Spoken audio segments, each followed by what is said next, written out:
你去长江吗？你听说过长江会断流吗？历史上发生2次长江断流。今天咱们来分享一个发生在1954年，吞没了成百上千人的长江断流事件。故事稍长，请耐心收看。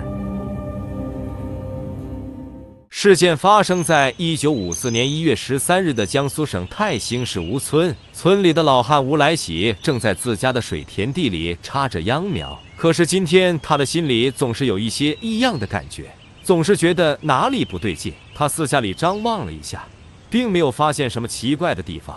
大坝还是那个大坝，而水田也还是那几块水田，可到底是哪里不对劲呢？吴老汉是这里土生土长的长江边人，对这几块几被人摸爬滚打的祖田和周围的环境熟悉的不能再熟悉了，但是那一样的感觉却始终萦绕着自己。突然一道闪电划过吴老汉的脑海，他突然意识到了是哪里不对劲了，是流水声。身后气势滚滚、浩浩荡荡的长江每天都会发出轰隆隆的水声，但是今天这水声怎么不见了？吴老汉想不明白到底发生了什么，马上向高高的长江堤坝顶上跑去。为了防止几年一次的水患，人们把大坝加固的距离地面高出了很多。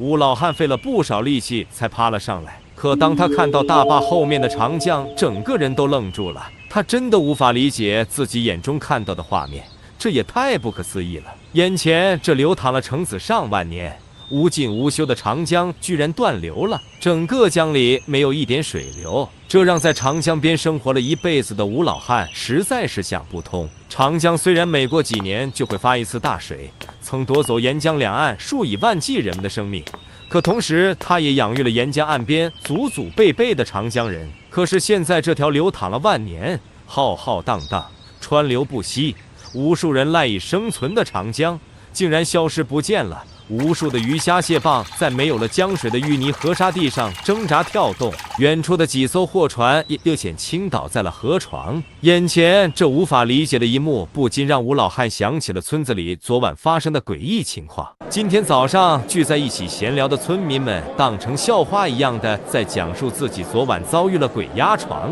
后来大家一聊，才发现整个吴村几乎人人都在昨晚同时遭遇了鬼压床，闹得全村的人都人心惶惶。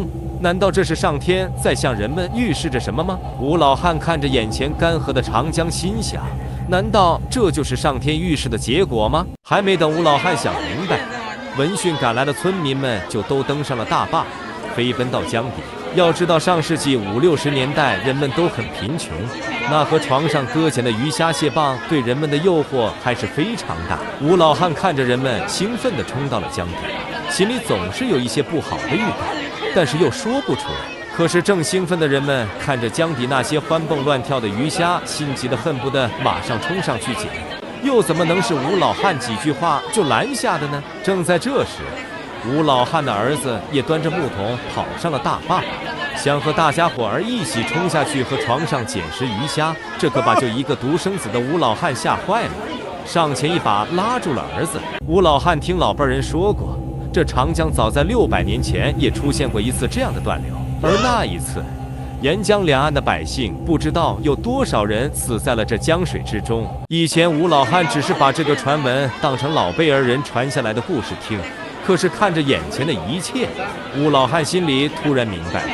那不是个故事，或者真的是个噩梦。吴老汉没法拦住兴奋的人群，只能眼睁睁看着人们兴奋忘形的在捡拾着那些落在江底的鱼虾。此时甚至一些在平时极为罕见的江里大家伙，这会都成了人们伸手可得的平常之物。吴老汉的儿子虽然很听他爹的话，可是看着别人都收获颇丰，心里还是有些懊恼，有些不服气的。可他了解爹，他爹虽然只是普通的农民，可是对这守了一辈子的长江比谁都了解熟悉。人们越收获的多，越是离不开，总是抓到更大的就把之前捡到的稍小的扔掉，慢慢的和床上的人越聚越多。吴老汉和儿子顺着堤坝往村里走，越是走，儿子对老父亲的话越是信服，因为被那滚滚流畅、无尽无休的江水一直掩盖的河床，此时毫无遮掩地呈现在2个人的眼前。那数万年未被人见过的长江底，有着太多让人无法想象的东西。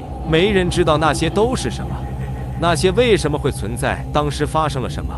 只知道那绝不是普通人该看见的。吴老汉的儿子此时真的很庆幸自己听了老父亲的话，没有下去。在有些东西面前，人真的是很渺小的。这种渺小感并不是指身体，而是在这个神秘的世界，有太多的事是人类想象不到也左右不了的。吴老汉带着儿子刚刚走到堤坝的尽头，突然远远地听见一阵轰隆隆如闷雷般的声音，带着整个大地都在颤抖。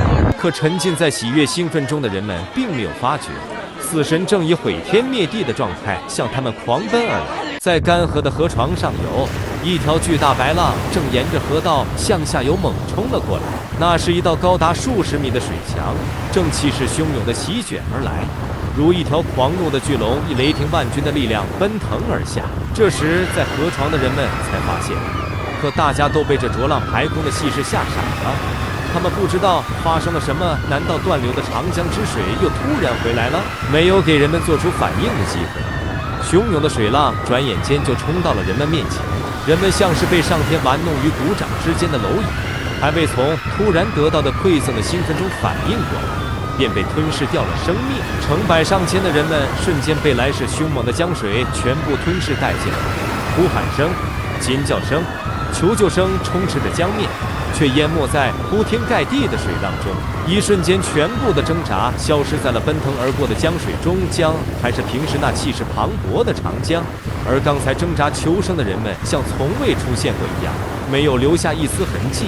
吴老汉和儿子呆立在江坝上，自眼睁睁地目睹了数千条生命被吞噬，内心已经不光是震撼可以形容的了。这次长江断流持续了3个多小时之后，长江又一次充盈流淌了起来，好像一切都未曾发生一样。吴老汉的儿子被这一幕吓得浑身颤抖，他好想从父亲那里得到一个答案，这一切到底是为什么？吴老汉此时只觉得双腿一软，扑通一声跪在了地上。可吴老汉又何尝不想得到一个答案呢？目睹着一张张熟悉的面孔，一个个鲜活的生命瞬间被卷走，却又无力去阻止。是啊，让一个在长江边生活了一辈子的老人怎么敢去相信？这到底是怎么了？奔腾数万年的长江会在一瞬间断流，又会在一瞬间无情残忍地滚滚而下，卷走数千人的生命，不留一丝痕迹。此次长江断流持续了3个多小时，沿江两岸数万在江底捡拾鱼虾的人们被夺去了生命，没有一个人带着收获回到岸上。老天真的像是跟人们开了一个很大的玩笑，没有人能解释这一现象。如果有，那也许冥冥之中真的有掌控宇宙的天神吧。